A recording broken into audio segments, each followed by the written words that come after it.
Buenas noches, mi nombre es Santiago Gamero Huerta, somos el grupo de rotación 4822 a cargo del doctor Félix Canencio. El día de hoy estaremos exponiendo prolapsos genitales. Siguiente. Esta corresponde a una de las dos enfermedades que tienen cada vez mayor importancia en las mujeres, principalmente en las de mayor edad, tanto de que una de cada 9 mujeres se somete durante su vida a una cirugía por incontinencia urinaria o prolapso genital. Su incidencia ha ido aumentando dado el aumento de la obesidad y el incremento del envejecimiento poblacional, y se estima que la demanda de consulta por trastorno del piso pélvico aumentará un 30% para el año 2030. Aunque esta patología no amenaza la vida, sí se traduce como un impacto importante en su calidad y puede presentarse en forma combinada o en forma aislada. Siguiente. El prolapso genital es el prolapso de los órganos pélvicos correspondiente al descenso anormal o herniación de estos hacia o a través del introito. Puede afectar hasta el 40% de las mujeres múltiples e involucra a uretra, vejiga, útero, recto, epiplón, intestinos y vagina. Se describe con su relación a los tres sitios vaginales involucrados, incluyendo la pared anterior, donde encontramos la vejiga, que puede provocar el cistocele, o la pared posterior, rectocele y el lápex. Siguiente. Con respecto a la terminología, el cistocele es el prolapso de la vejiga a través de la vagina. El uretrocele es el prolapso del uretra a través de la vagina. El histerocele es el prolapso del útero a través de la vagina. El rectocele es el prolapso del recto a través de la vagina. El enterocele es el saco urinario del peritoneo con epiplón y intestinos a través de la vagina. El colpocele es el prolapso de la cúpula vaginal en mujeres histerectomizadas, y el prolapso completo o procedencia genital, que incluye el prolapso de los órganos pélvicos, tanto anterior, apical y posterior. Siguiente. Con respecto a la clasificación, podemos utilizar la de Van der Walker, que utiliza el introito o himen como punto de reparo y se clasifica el prolapso según la magnitud. Siendo así, tenemos el leve, que es estadio 1, moderado, estadio 2, severo, estadio 3 y 4. La procedencia genital corresponde al prolapso o el grado máximo de prolapso, que incluye a la vejiga, al útero y al recto. La clasificación clásica de prolapso tiene la ventaja de que es práctica, fácil, se puede utilizar en el día a día, pero entre sus desventajas está de que es poco compatible, es poco comparable, es muy subjetiva y por lo tanto no es útil para publicaciones científicas. Siguiente. Aquí podemos ver mejor sus estadios. En el estadio 1 tenemos los órganos pélvicos que descienden hasta 1 centímetro sobre el introito. En el estadio 2 tenemos los órganos pélvicos que descienden entre 1 centímetro sobre y debajo del introito. En el estadio 3 encontramos un prolapso mayor a 1 centímetro por fuera del introito sin inversión completa de la mucosa vaginal. Y por último, en el estadio 4 está la versión vaginal completa o procedencia genital, que como ya habíamos dicho es la manifestación más grave del prolapso genital. Siguiente. A continuación los dejo con mi compañero Jesús Perna. Buenas noches, yo les voy a hablar un poco sobre la clasificación actual que se utiliza, que sería la POC. En este caso vamos a hablar de la clasificación POC como Pelvic Organ Prolapse Quantification, en la cual esta va a describir la producción de los tres compartimentos vaginales en relación con el himen vaginal y el borde más distal del prolapso, considerando así 9 puntos de reparo que se miden en una maniobra de Valsalva.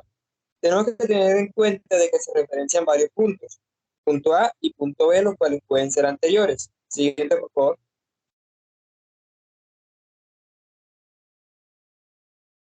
Bueno, tenemos unos puntos.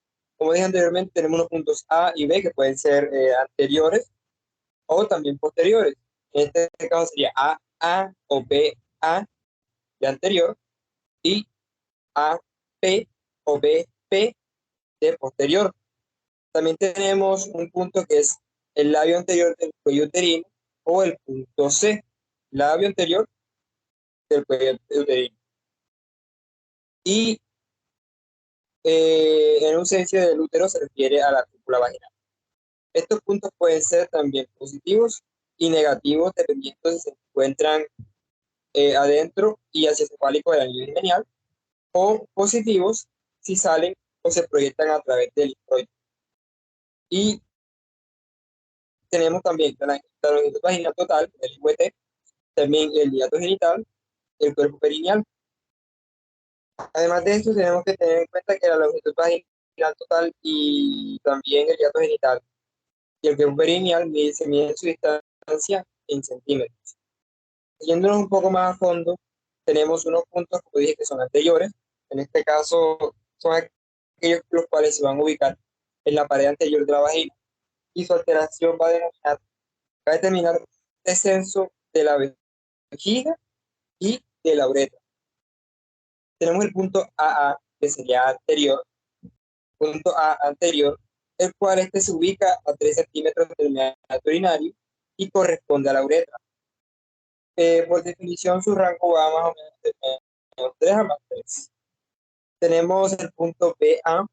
Este es el punto de descenso distal de la pared vaginal anterior, comprendida que va entre el labio anterior del cuello o, si no, el extremo anterior de la cúpula vaginal hasta el punto AA. Esto en ausencia de prolapso está a menos de 6 centímetros y corresponde también al cuerpo vesical. Luego tenemos unos puntos superiores, los cuales ya sería el C, que corresponde al extremo distal del cervix, o a la cicatriz de la cúpula vaginal en las pacientes que son esterectomizadas, y está regularmente, se encuentra en la del introito. Luego tenemos el punto T, que en este caso es el fornix posterior de la de la vagina. Este es el punto más distal del introito y se ubica más o menos a 10, 12 centímetros y corresponde al fondo de saco de Douglas. En las pacientes que no tienen cuello, que es una histerectomía radical, el punto D se va a omitir. Luego tenemos unos puntos posteriores, los cuales, como dije anteriormente, eran puntos A, P y BP. El punto AP es similar al punto AA en la pared posterior de la vagina y este va a corresponder al segmento inferior del recto y su rango es como el punto AA, que va de menos 3 a más 3 centímetros, sino que en este caso es el segmento inferior del recto. Luego tenemos el punto PP, el cual se asemeja a la pared vaginal posterior y es el punto de descenso más distal de la vagina posterior en el área que va más o menos del fornix posterior o el extremo posterior de la cúpula vaginal, hacia también el punto AP. Y en ausencia de prolapso, se encuentra a 6 centímetros y corresponde al segmento superior del recto o prolapso de arterias intestinales. Tenemos también unas medidas de referencia generales, como dije anteriormente, que se miden en centímetros, que en este caso son el hiato genital, que es la distancia en centímetros desde el meato urinario hasta el borde inferior en la línea media. Luego tenemos el cuerpo perineal, que es la distancia que se mide en centímetros desde el borde posterior del hiato genital hacia el borde anterior del ano. Y tenemos la longitud vaginal total, que es la profundidad máxima que se da en centímetros de la vagina. Y en la paciente sana debe ser igual al sitio donde se encuentra el punto D, que es hasta donde está el fondo de saco de Douglas. Como sabemos, dije que se medía de más o menos menos 10 a menos 12 centímetros. Siguiente. Luego tenemos un poquito de simplificación de esta clasificación, que en este caso tenemos, digamos, el estadio 0, en los cuales son los puntos A, AP, BA y BP se encuentran a un máximo de menos de 3 centímetros del introito vaginal o a cualquier plano de C o D no desciende más allá de 2 centímetros por debajo de la longitud vaginal total, es lo que quiere decir este estadio. La estadio 1 no se clasifican los criterios de la etapa 0 y el punto de descenso de este prolapso se va a encontrar a un máximo de 1 centímetro del introito vaginal. Luego tenemos también la etapa 2, que el punto de guía del prolapso se ubica mayor a 1 centímetro, pero no desciende, fíjate la etapa 2. La etapa 2 es el punto de guía del prolapso, se ubica menos de 1 centímetro, pero no más de 1 centímetro del arco vaginal. Ahora sí, la etapa 3 es aquella la que la guía del prolapso es mayor a 1 centímetro, pero no va a descender más allá de 2 centímetros menos de la longitud vaginal total. Y la etapa 4, o estadio 4, es aquel punto de guía del prolapso y se va a localizar por debajo de la etapa 3, o sea, más allá de la longitud vaginal total, en menos de 2 centímetros. Es decir, en otras palabras, tenemos un prolapso vaginal completo, una versión mayor. Siguiente. Aquí podemos ver diferentes imágenes, como en la primera imagen de la izquierda, un cisto moderado, y la vejiga aparece a través de la vagina. En la segunda imagen tenemos pacientes con un cisto severo, hay una versión completa, digamos, en este caso. Tenemos en la tercera imagen, de izquierda a derecha, tenemos un histerocele y un cistocele severo, y en la última imagen, que está a la derecha, sería la procedencia genital, máximo grado de un prolapso que incluye en este caso la vejiga, el recto y el útero. Entonces, colocando unos ejemplos de cómo se puede ver clínicamente en el paciente. Siguiente.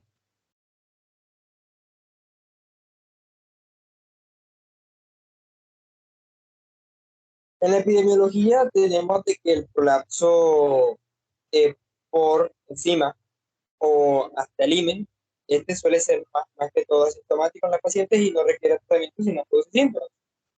En este caso, el número de mujeres que tienen prolapso que sobresale en el himen suele ser mucho mejor menor, lo cual afecta aproximadamente un 3% y un 6% de las mujeres que van a los consultorios psicológicos, siendo así aproximadamente 200.000 cirugías al año se llevan a cabo en un prolapso pélvico, puesto hablando de los Estados Unidos, lo cual se traduce con un costo de más de $1 billón al año. Entonces es una enfermedad bastante costosa, la cual hay que tener bastante en cuenta y darle también otras oportunidades de tratamiento de las cirugías si también se puede.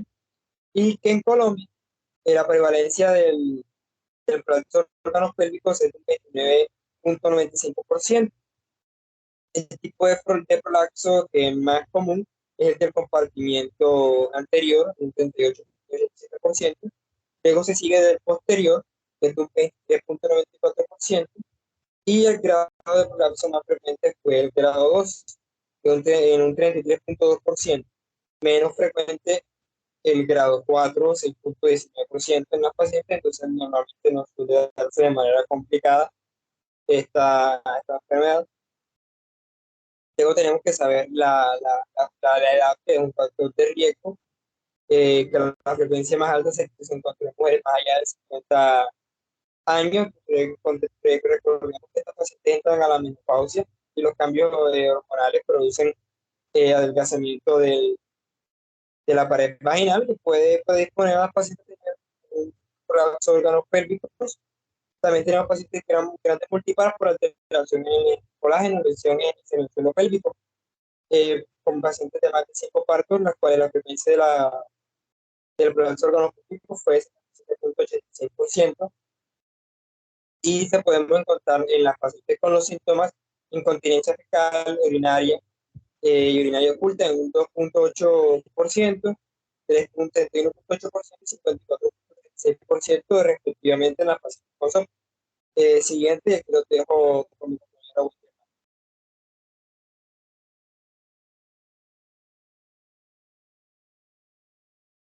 Buenas noches. Yo ahora les voy a hablar acerca de los factores de riesgo. Entonces, como bien sabemos, esta es una etiología multifactorial. Bueno, es una patología multifactorial y pues es de gran importancia que reconozcamos para poder evaluar qué tratamiento se le indica a esta paciente. Entonces, entre esto está la edad avanzada, que por lo general, mientras mayor edad tenga la paciente, mayor probabilidad de que tenga un prolapso aumenta, a menos al 40%. Está la obesidad, pues que en múltiples estudios se ha demostrado que un índice mayor igual a un índice, un índice de masa corporal mayor igual a 25, pues esto lo que va a hacer es como una probabilidad de más del 50% de que la paciente desarrolle un prolapso.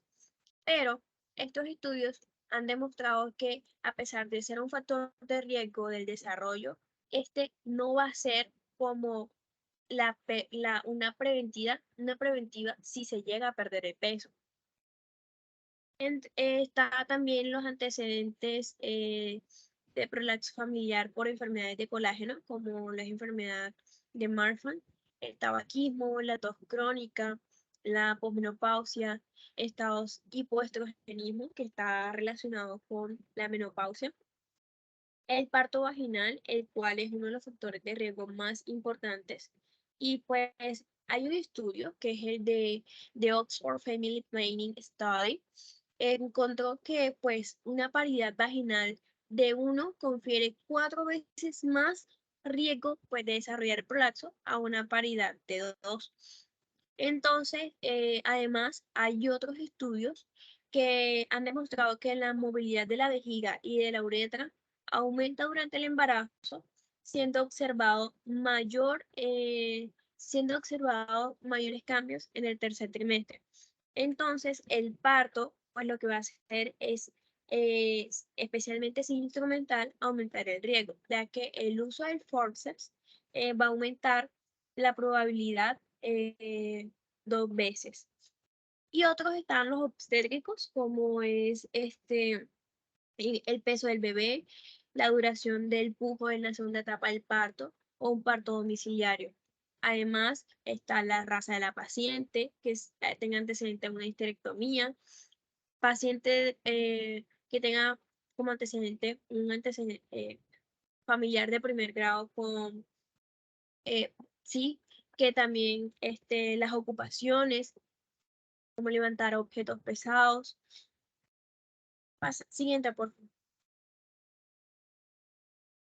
Bueno, ahora yo les voy a hablar acerca de la fisiopatología y la anatomía. Como tal, no hay una teoría que explique todos los tipos de prolapso y pues un importante porcentaje de las pacientes se origina en estas se origina un daño en los mecanismos de soporte de los órganos pélvicos. Entre estos, los principales mecanismos son el músculo elevador del ano y la fascia endopélvica.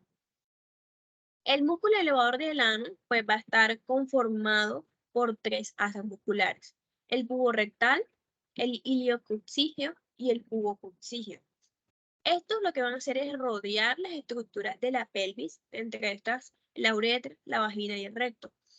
Es el principal soporte y se va a encontrar en constante contracción y se relaja, como por ejemplo para permitir que la persona defeque y orine. Este músculo, especialmente las fibras puborectales, se pueden dañar durante el parto. Siguiente, por favor.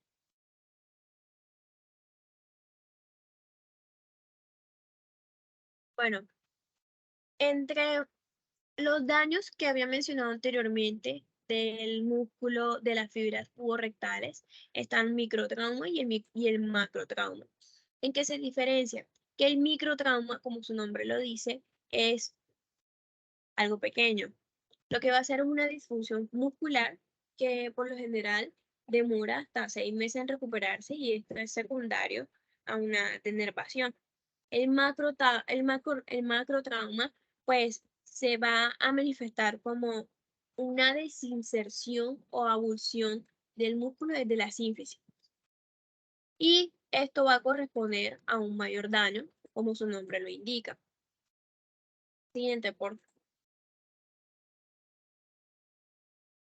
Bueno, la fascia endopélvica es un tejido conectivo de fibras colágeno tipo 1 y tipo 2. Además, presenta vasos sanguíneos y nervios que se va a encargar de cubrir los órganos pélvicos. Esto, cuando este se condensa, va a dar soporte a los órganos pélvicos que va a dar por medio de ligamentos, que va a ser el útero sacro, los cardinales, el anillo pericervical y esta se va a insertar en las paredes de la pelvis ósea, dando el soporte que necesitamos. Siguiente, por favor. Los ligamentos se dividen en tres: el soporte del útero, la cúpula vaginal y la vagina. El nivel 1, pues lo que va a hacer es como conformar el anillo pericervical, que este va a estar unido al sacro. Entonces, al nivel más alto, entre el cuello uterino y la región superior de la vagina. Cuando este, pues, falla o tiene algún problema, lo que provoca es el histerocele, el colpocele y el enterocele. El nivel 2, pues, incluye la unión lateral de las paredes anterior y posterior del canal vaginal al arco tendinoso de la fascia pélvica. También el componente muscular vaginal, y a veces inadecuadamente lo llamamos fascia vaginal. Esto lo que va a hacer es afirmar la pared vaginal anterior y posterior de la vagina. Entonces, ¿qué pasa si este falla? Si este falla, lo que va a provocar es el cistocele anterior y rectocele posterior. Siguiente punto. Bueno, ahora los dejo con mi compañera Yairis. Buenas noches, entonces yo les sigo con lo que viene siendo los soportes y los ligamentos. Entonces voy a seguir con el tercero.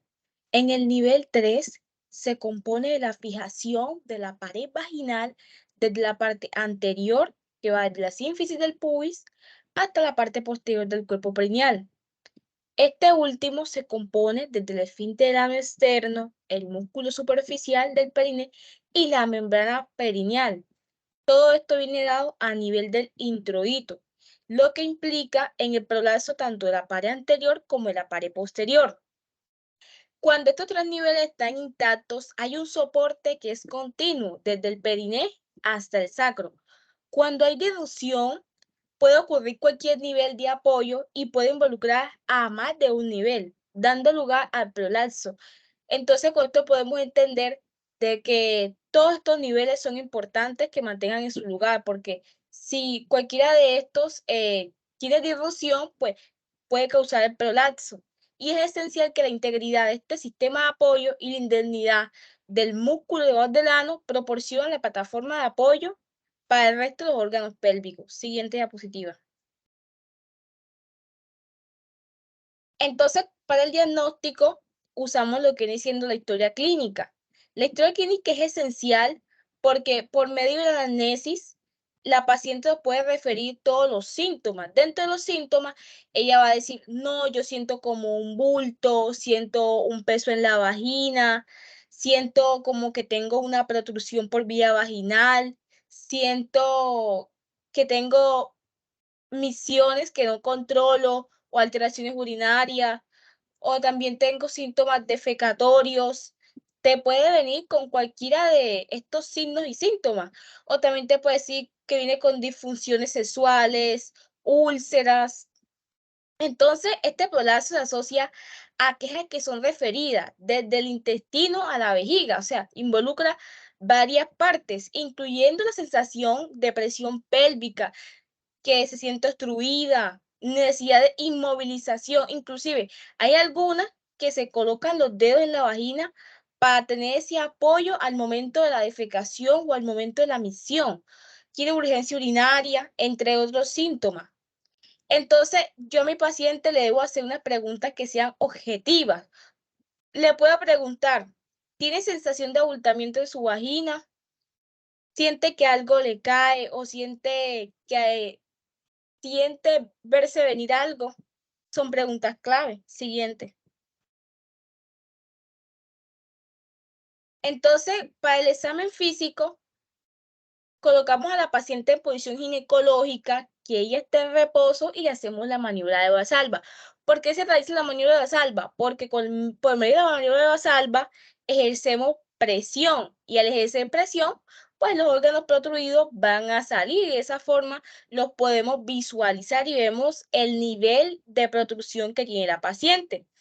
El gol estándar para este diagnóstico viene siendo el examen pélvico con la medición del descenso vaginal, aunque se le puede hacer también un quiz o una evaluación sobre prolapso pélvico, este puede ser completo y no es necesario para el tamizaje o previo para la iniciación conservadora. En el examen físico valoramos absolutamente todo, el introito vaginal, la espera de vaginación, la maniobra de Valsalva y se determina el compartimiento de la vagina que va involucrado y insertamos un espéculo porque también debemos de ver las paredes tanto anterior como posterior para mirar también de esa forma los prolapsos. Y hacemos exámenes de segundo prolapso donde la paciente ya lo viene experimentando, donde sentimos la pelota que no alcanza el examen clínico. Podemos ver también cuando hay riesgos significativos, que la mujer diga que tiene síntomas, que haga preguntas en el tamizaje y que vea prolapsos que son significativos o que puedan ser válidos. Todo eso se explora en la consulta. También hacemos como una pequeña diferencia entre la mucosa vaginal lisa y cuando hay rugosidad, porque si yo al inicio veo rugosidad y luego que está liso, yo puedo decir que ese prolapso viene siendo central. Entonces tengo que fijarme en cada una de esas pequeñas cositas. Siguiente. Y pues aquí tenemos unos rangos de pruebas complementarias o exámenes complementarios que le podemos pedir a esa paciente. Está el urocultivo, está la función renal, está lo que viene siendo imágenes, que tienen poca correlación con la clínica, pero que sirven. Tenemos la resonancia magnética. En la resonancia magnética podemos ver enteroceles, pues es también útil para mirar disfunción defecatoria, nos permite también evaluar la dinámica, que puede ser superior al diagnóstico. Hacemos también ecografías. Las ecografías también son buenas, porque la ecografía se puede hacer translabial. Entonces ahí evaluamos lo que viene siendo la dinámica y porque tiene menor costo que pues es lo que se busca para evaluar tanto la morfología como la función muscular, que en este caso son las que están alteradas. Asimismo, evaluamos desde la invasiva hasta el esfínter anal. También podemos hacer endosonografía. La endosonografía puede ser anal o puede ser ecográfica transvaginal. Entonces, si nos fijamos bien, tenemos muchas series de estudios que podemos hacer referente a la clínica que tenga la paciente. Siguiente diapositiva. Y bueno, y a partir de este momento, pues vamos a empezar a enfocarnos en lo que viene siendo el tratamiento y la prevención, porque la prevención es lo más importante. El tratamiento ideal es corregir esa falla anatómica. Eso es lo primero. Manteniendo pues la funcionalidad de cada uno de estos músculos, observando la clínica y que es una opción válida para estas mujeres que tienen prolapso. En las pacientes que uno ve asintomáticas, que están en etapa 1 y que están en etapa 2, o sea, quiere decir que tienen hasta 1 centímetro distal del anillo himenal, a estas les puedo asegurar que la observación sí justifica su situación. Y que estas pacientes que tienen prolapso 3 y 4, pues que están más avanzadas, se debe controlar de manera regular para ir evaluando el desarrollo de progresión y síntomas misionales defecatorios. También podemos agregar de que en este caso hay diferentes ejercicios que nos ayudan a aumentar la fuerza de los músculos y pues de esta manera mejorar la clínica en estas pacientes. Siguiente diapositiva. Y bueno, a partir de aquí los dejo con mi compañero Edil Mesías, darle terminado de explicar el resto. Bueno, entonces debemos tener en cuenta pues las indicaciones independientemente del grado de prolapso que la paciente tenga. Entonces, ¿cuáles son esas indicaciones? Primero, pues la obstrucción de la micción o la defecación, la hidronefrosis y o por acordamiento, también estas estrategias de tratamiento no quirúrgico para el prolapso de órganos pélvicos están un poco o son demasiadas. Entonces, El parto por cesárea se ha propuesto como estrategia de prevención de prolapso. Sin embargo, no todas las mujeres multíparas desarrollan un prolapso y la implementación generalizada de la cesárea electiva expondría a estas mujeres hasta en un 90% de que estas no estaban en riesgo, pues a someterse a esta intervención innecesariamente sin un claro beneficio como tal. Entonces, siguiendo a las alternativas de manejo, pues primero tenemos la observación planteable en aquellas pacientes asintomáticas u oligosintomáticas a través de un control periódico. El conservador, pues la base de tratamiento no quirúrgico para el prolapso es el pesario. Los pesarios pues son dispositivos de silicona que suelen tener un diámetro mayor a lo que es el introito y que se apoyan en los órganos pélvicos cuando se insertan en la vagina. ¿Esto con qué fin? Pues con el fin de reducir el prolapso, actuando como un obstáculo para evitar la protrusión. Se dice que históricamente los pesarios se han utilizado en mujeres adultas mayores que no son buenas candidatas hacia la cirugía, teniendo en cuenta las tasas de fracaso quirúrgico que son de aproximadamente el 30%.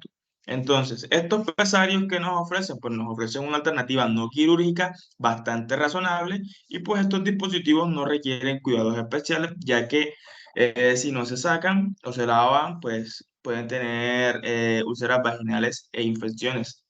Entonces, es importante evaluar la necesidad de usar estrógenos tópicos, evitar esto en la mucosa vaginal atrófica y un control semanal post instalación luego de cada 3 a 6 meses. Entonces, el control se retira y se limpia, en el control, perdón, se retira y se limpia lo que es el pesario. Se debe inspeccionar en busca de qué, pues debemos buscar erosiones en la vagina y pues también se le debe dar una educación a la paciente. ¿Esto en qué consiste la educación? Pues al introducir este dispositivo dentro de la vagina transversalmente y se debe introducir por arriba del plano de los elevadores de manera que evite la caída de los órganos internos como tal.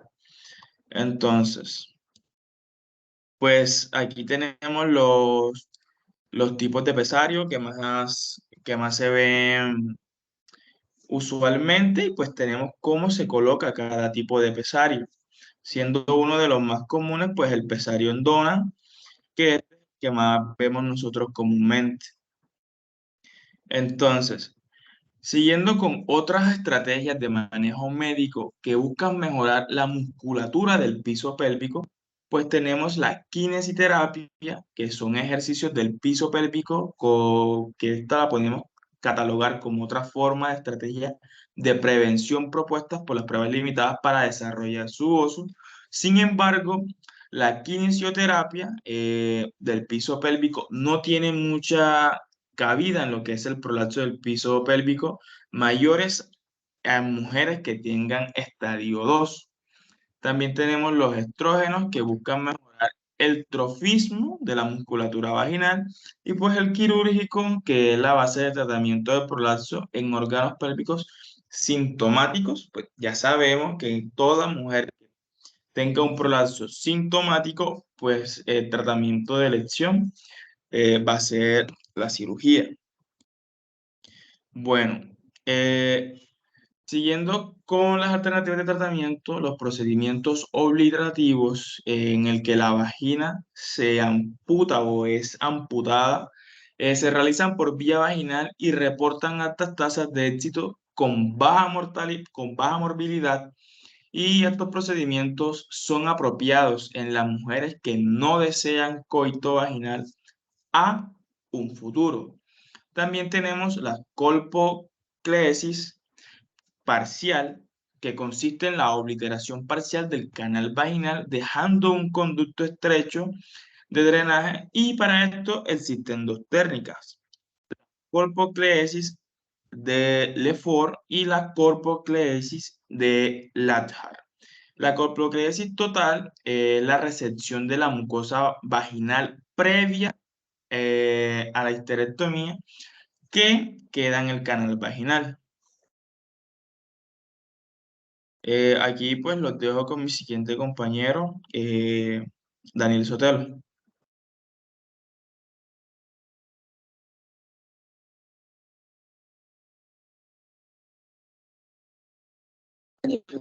Y bueno, a nivel de procedimiento, tenemos también la cirugía reconstructiva, o pues son procedimientos que tratan de restaurar la anatomía de la vagina. La reconstrucción tradicional se asocia a un riesgo de 1 a 3 de repetir esta cirugía, porque por lo regular las pacientes que se hacen esta cirugía reconstructiva tienen recidiva sobre este tipo de anomalías.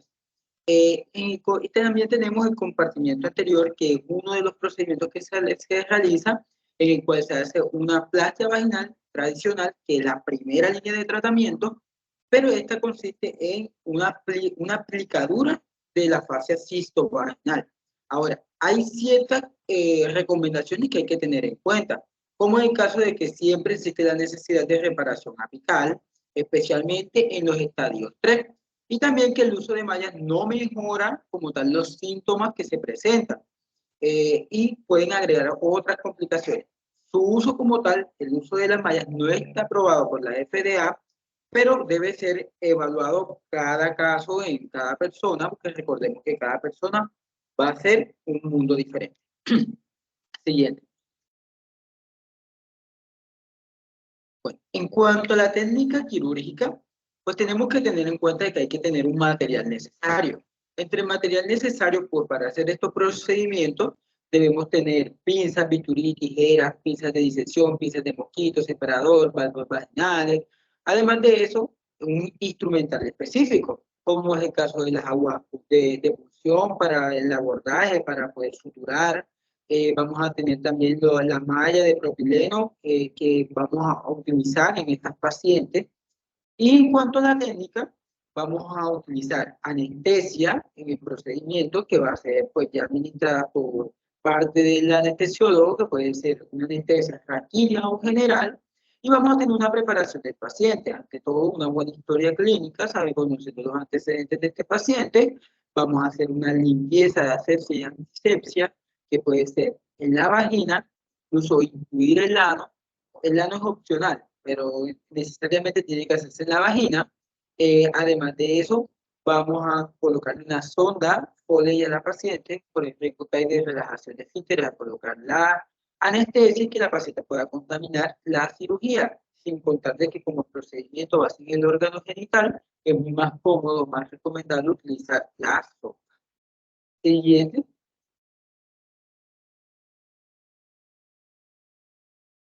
En cuanto a la técnica quirúrgica, tenemos que se divide en 5 pasos. Entonces, el primer paso es el que precisa una adecuada colocación de la paciente en posición uroginecológica.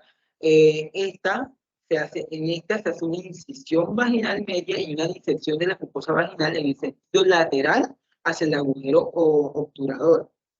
En el segundo paso, así como lo vemos en la figura 2, la figura 2 representa el primer paso, la figura 3 representaría el segundo paso, en el cual se hace una identificación del agujero obturador, se hace un diseño y una realización de mini incisiones superiores aproximadamente de 1 a 1.5 centímetros en ambos pliegues genitofemorales y en otras 2 oblicuas a 3 centímetros debajo y a 1 a 2 centímetros laterales a las primeras. También se puede hacer, después de que se hacen estas incisiones, pues pasaríamos a un paso 3, que sería siguiente.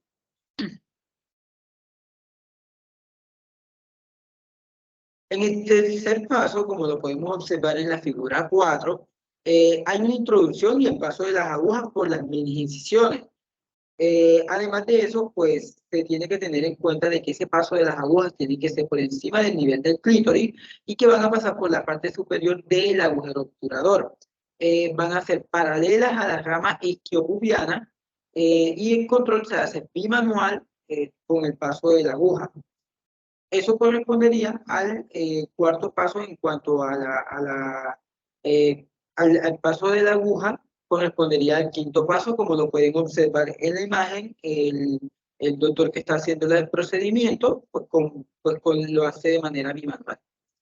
El cuarto paso corresponde pues a lo que ya les había comentado, que sería pasar las aguas por todas las incisiones. Siguiente. A continuación, los dejo con mi compañera Marisabel Pinedo, quien va a continuar con la exponencia del día de hoy. Gracias. Bueno, buenas noches. Ahora hablando en cuanto al quinto paso, este básicamente va a ser un ajuste sin tensión de la malla, como se están observando las figuras. Opcionalmente y sobre todo pues en los casos en donde hay un prolapso cervicuterino, puede fijarse la porción inferior del cuerpo de la malla a los laterales del cervix. Esta maniobra nos permitirá en muchas ocasiones corregir este tipo de prolapsos y así evitar la amputación del cuello uterino o incluso la histerectomía. El cierre pues, de estas incisiones vaginales y finales se finalizará comprobando el estado de continencia de la paciente y la colocación de una malla subeteral en los casos de la incontinencia manifiesta. Siguiente, por favor. Cuanto a las alternativas del tratamiento, bueno, aquí tenemos estas recomendaciones que es en cual pues se debe considerar siempre la necesidad de la reaparición apical, especialmente en el caso de los estadios 3, y que el uso de malla no siempre mejora como tal la sintomatología e incluso que estas pueden agregar otras complicaciones. Bueno, se dice de hecho que el uso de las mallas pues como tal no está aprobada por la FDA, ya que pues se ha demostrado que pueden causar complicaciones graves como dolor crónico, infección, erosión como tal en la malla, en los tejidos circundantes, entre otros problemas. Por lo que por esta razón pues algunos cirujanos prefieren utilizar técnicas quirúrgicas que no sea necesario utilizar mallas y su uso debe ser evaluado caso a caso, por ejemplo, en pacientes con recidiva de prolapso de órganos pélvicos, pese al tratamiento quirúrgico. Siguiente, por favor.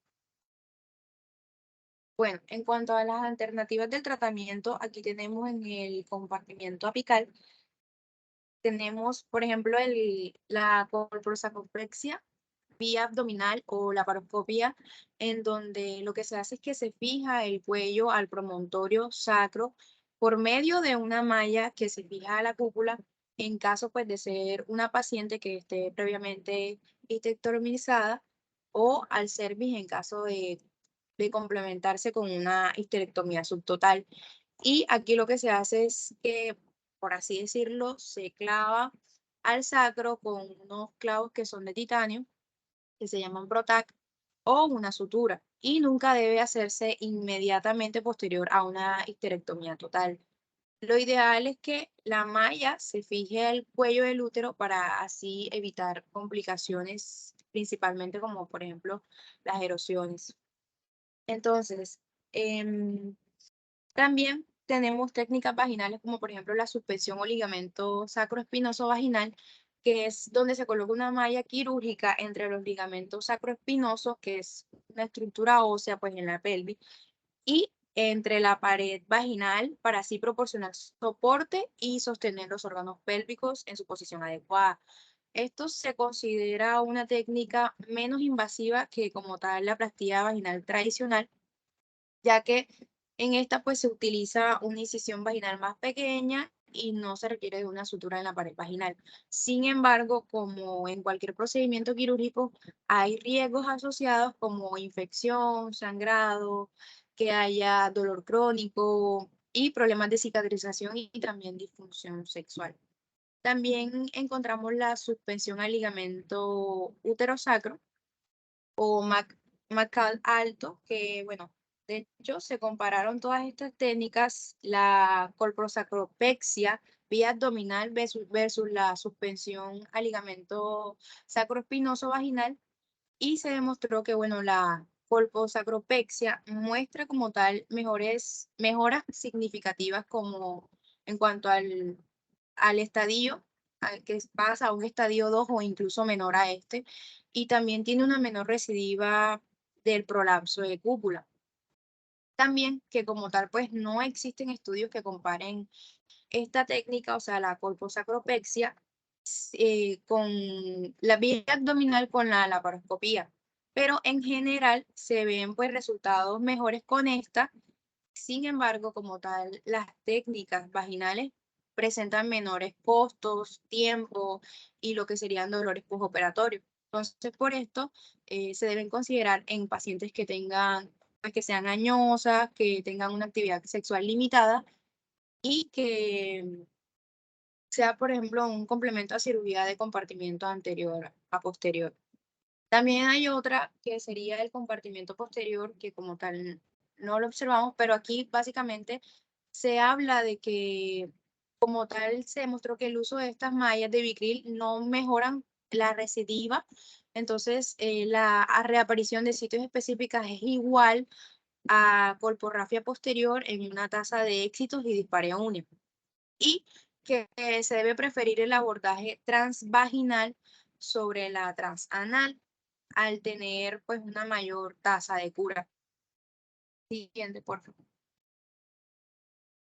Bueno, en cuanto ya a conclusión, recordemos que, bueno, el prolapso de los órganos pélvicos va a corresponder a ese descenso anormal de estos órganos a través del introito. Y esto puede involucrar, como mencionamos, el recto, el epiplón, la vejiga, intestinos y vagina. Y pues frecuentemente esto está bastante asociado a esa sensación de bulto que refieren las pacientes. También que la severidad como tal del prolapso de órganos pélvicos se debe evaluar según la clasificación, la clásica, que es la de Baden y Walker, en donde ya se utiliza como tal el introito como ese punto de reparo, según lo que sería la clasificación POPQ, en donde se describe la protrusión de los 3 compartimientos vaginales en relación con el limen vaginal y el borde más distal del prolapso, y se consideran 9 puntos de reparo. Entonces, los principales mecanismos de soporte como tal de los órganos pélvicos van a ser el músculo elevador del ano y la fascia endopélvica. Ellas pues se van a dividir según los niveles del ANSEI, que serían en 3 niveles de soporte del útero, como la cúpula vaginal y la vagina, que serían un soporte vaginal, lateral y distal. Y su compromiso como tal va a definir o a determinar el comportamiento implicado en este prolapso de órganos pélvicos. También hablamos de que hay factores de riesgo importantes que están asociados a estos, como por ejemplo la edad avanzada, que hayan antecedentes familiares, el tabaquismo, una tos crónica, la obesidad, y pues entre estos también la menopausia y el parto vaginal, que sería un factor de riesgo bastante importante. Entonces, en cuanto a las alternativas, esta básicamente va a consistir principalmente en lo que sería la observación, el tratamiento conservador con pesarios o con una cirugía. Entonces, primero tenemos los procedimientos obliterativos como la colpoclesis parcial o total, y como segundo, pues las cirugías ya reconstructivas. Por ejemplo, la que estaba mencionando, la de compartimiento anterior, apical y la de compartimiento posterior. Siguiente. Bueno, esta fue la bibliografía que utilizamos y esta fue todo por nuestra ponencia. Muchísimas gracias por la atención.